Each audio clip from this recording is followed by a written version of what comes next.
Alhamdulillah wassalatu wassalamu ala Rasulillah Sayyidina Muhammad wa ala alihi wa ashabihi ajma'in. Amma ba'd.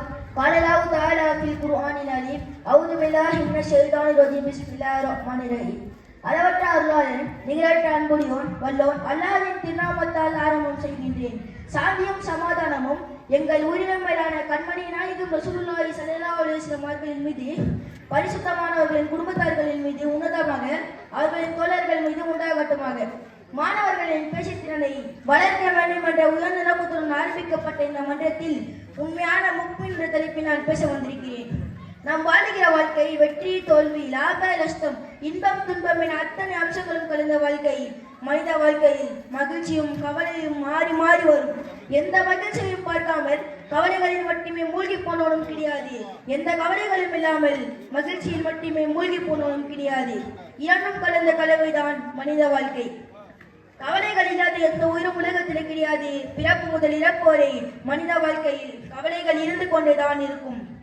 பள்ளி பருவ குழந்தைகளுக்கு ஸ்கூலுக்கு போகணுமேனு கவலை, ஸ்கூலுக்கு போனா படிக்கணுமேனு கவலை, வீட்டுக்கு வந்தா ஹோம்ஒர்க் பண்ணணுமேனு கவலை, எக்ஸாம் வந்தா அதில் நல்ல மார்க் வாங்கணுமேனு கவலை, படிப்பு முடிச்சா நல்ல வேலை கிடைக்கணுமேனு கவலை, நல்ல வேலை கிடைச்சா வாழ்க்கையில செட்டில் ஆகணுமேனு கவலை, செட்டில் ஆகிட்டா கல்யாணம் பண்ணணுமேனு கவலை, கல்யாணம் பண்ணா குழந்தையை பிறக்கணுமேனு கவலை, குழந்தையை பிறந்தா அதை நல்ல வளர்க்கணுமேனு கவலை.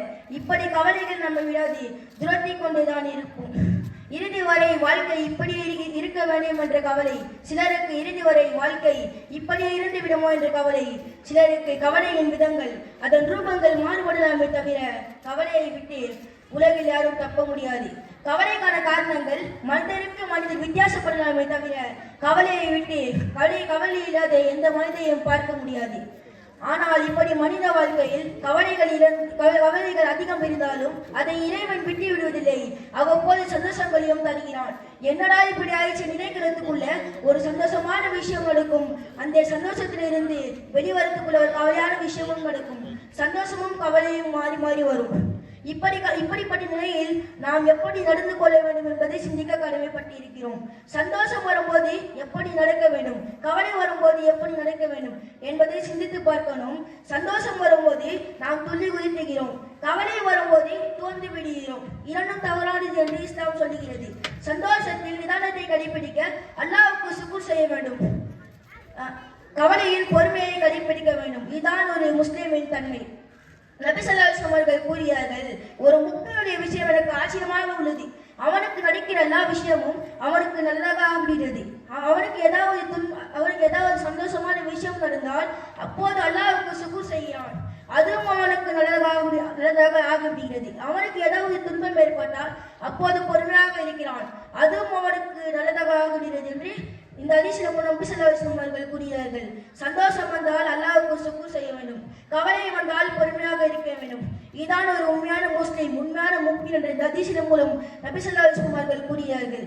ஒரு பெண்மணி நபி ஸல்லல்லாஹு அலைஹி வஸல்லம் அவர்களிடம் வந்து, எனக்கு வலிப்பு நோய் இருக்கிறது, எனக்காக துஆ செய்யுங்கள் என்று கூறுகிறார்கள். வலிப்பு என்பது எவ்வளவு பெரிய நோய், அதுவும் பெண்களுக்கு இருந்தால் எவ்வளவு சிரமமாக இருக்கும். அந்த சிரமத்தையும் தாக்கிக் கொண்ட காரணத்தினால் சொர்க்கத்தை பெண்மணியாக அவர்கள் ஆனார்கள். எனவே நானும் அல்லாஹ்வுக்கு அதிகம் சுக்ர் செய்ய வேண்டும். அல்லாஹ்வின் இரண்டு தன்மைகளையும் நமக்கு தருவானாக. ஆமீன். வாஹிர தஅவானா அல்ஹம்துலில்லாஹி ரப்பில் ஆலமீன். அஸ்ஸலாமு அலைக்கும் வரஹ்மத்துல்லாஹி வபரகாத்துஹு.